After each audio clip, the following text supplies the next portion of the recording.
लोकसभा निवडणुकांच्या पार्श्वभूमीवर तिसऱ्या टप्प्यातील मतदान उद्या होऊ घातलेलं आहे। या मतदानाच्या अनुषंगाने पाचोरा आणि भडगाव तालुक्यामध्ये प्रशासनाने मोठ्या प्रमाणावर तयारी केलेली आहे। त्याचाच एक भाग म्हणून सर्वच मतदान केंद्रांवर मोठा पोलीस बंदोबस्त या ठिकाणी असणार आहे। मतदान प्रक्रिया निर्विघ्न आणि शांततेत पार पडावी यासाठी प्रशासन स्तरावर सर्वतोपरी प्रयत्न केलेले आहेत। आपण या ठिकाणी पाहू शकतो मोठ्या प्रमाणावर गृहरक्षक दलाच्या पोलीस असतील, महिला असतील यांचा मोठ्या प्रमाणावर बंदोबस्त साठी रवाना होत आहेत। पुढच्या सूचना घेण्यासाठी ते या ठिकाणी हजर झालेले आहेत आणि आजच सर्व कर्मचारी हे आपापल्या मतदान केंद्रांवर जाणार आहेत आणि उद्या सकाळी 7 वाजल्यापासून निवडणुकीची प्रक्रिया ही संपूर्ण राज्यामधल्या काही मतदारसंघांमध्ये तिसऱ्या टप्प्यात ज्या मतदारसंघांमध्ये मतदान होऊ घातलेलं आहे त्या मतदारसंघांमध्ये पार पडणार आहे। आपल्यासोबत या ठिकाणी पाचोरा उपविभागाचे पोलीस उपविभागीय अधिकारी ईश्वर कातकाळे साहेब आहेत। आपण त्यांच्याकडून जाणून घेऊया की पाचोरा आणि भडगाव तालुक्यातल्या पाचोरा आणि संपूर्ण या परिसरामध्ये मतदान केंद्रांवर पोलीस बंदोबस्ताच्या संदर्भात त्यांनी कशी तयारी केलेली आहे आणि कसा बंदोबस्त असणार आहे। या पोलीस बंदोबस्तासंदर्भात माहिती देण्यासाठी या ठिकाणी पोलीस उपविभाग अधिकारी ईश्वर कातकाळे साहेब उपस्थित आहेत। आपण त्यांच्याकडून जाणून घेऊया की नेमकी त्यांनी बंदोबस्ताची या ठिकाणी कशी तयारी केलेली आहे। पाचोरा मतदारसंघामध्ये एकूण 330 बूथ आहेत। 330 बूथवरती आमचे 330 पोलीस कर्मचारी आणि होमगार्ड यांना आम्ही त्या ठिकाणी पाठवलेलं आहे। त्याचप्रमाणे ज्या ठिकाणी 4 बूथ असणारे, 5 बूथ असणारे, 6 बूथ असणारे काही इमारती आहेत त्यासाठी सुद्धा आम्ही काही एक्स्ट्रा फोर्स या ठिकाणी दिलेला आहे। तो फोर्सही आम्ही रवाना केलेला आहे।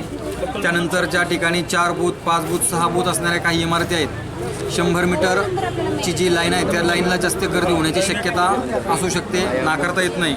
त्यामुळे त्यासाठी आम्ही 10 कर्मचारी एक्स्ट्रा या ठिकाणी दिलेले आहेत।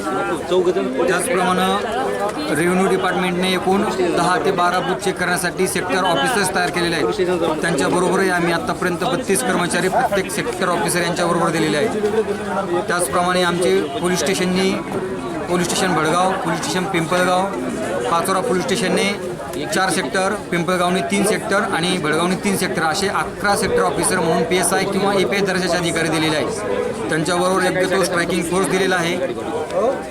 त्यानंतर DYSP म्हणून माझ्याबरोबर 2 स्ट्रायकिंग आहेत, त्याच्यामध्ये SRPF आहे। पोलीस कर्मचाऱ्यांची सुद्धा स्ट्रायकिंग आमची या ठिकाणी तयार झालेली आहे। निवडणूक संपेपर्यंत आमचे 3 फ्लाइंग स्क्वॉड, 3 स्थिर सर्वेक्षण पथक 24 तास या ठिकाणी कार्यरत आहेत। स्ट्रॉंग रूमला सुद्धा आम्ही आर्म कार्ड दिलेली आहे। अशा प्रकारे आमचा बंदोबस्त अतिशय योग्य प्रकारे डिप्लॉय करून आम्ही रवाना केलेला आहे। आणि त्याचप्रमाणे जे उपद्रवी लोक आहेत त्यांच्यावरती प्रिव्हेंट ॲक्शन 107, 110 कालच 2 लोकांवरती आम्ही हद्दपारीचा प्रस्ताव या ठिकाणी मंजूर झालेला आहे। त्यामुळे त्यांना 2 वर्षात प्रत्येकी 1 वर्षासाठी 2 इसमांना हद्दपार केलेला आहे। त्यामुळे सर्व नागरिकांना या चॅनलद्वारे आवाहन करतो की सर्वांनी अतिशय बिनधास्तपणे कसली भीती न बाळगता मतदान या ठिकाणी करावं। सर, पाचोऱ्यामध्ये काही संवेदनशील मतदान केंद्र आहेत का? त्या ठिकाणी तुमचा नेमकी कशी भूमिका असेल, पोलिसांचा कसा बंदोबस्त असेल? पाचोऱ्यामध्ये क्रिटिकल बूथ आपल्याकडे एकही नाही। निवडणूक आयोगाचे जे काही गाईडलाईन आहेत त्यानुसार क्रिटिकल बूथ आपल्याकडे निरंक आहे। तरीसुद्धा संमिश्र वस्ती असेल त्या ठिकाणी आम्ही एक्स्ट्रा फोर्स दिलेला आहे। त्या ठिकाणी पेट्रोलिंगसुद्धा जास्त असणार आहे। त्या ठिकाणी मी सुद्धा जातीनं लक्ष घालणार आहे।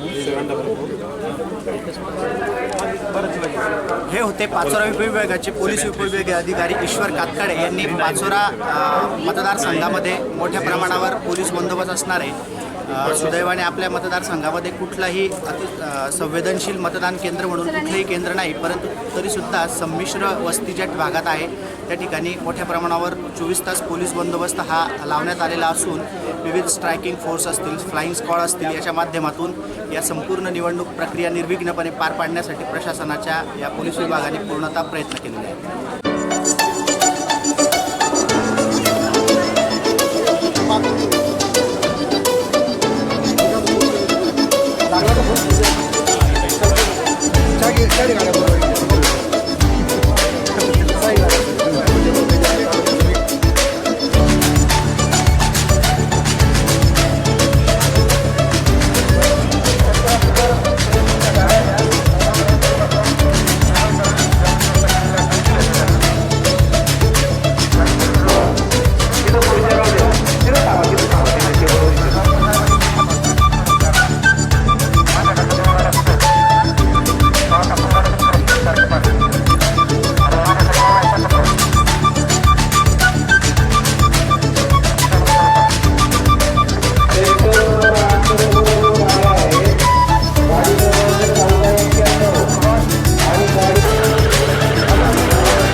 आहे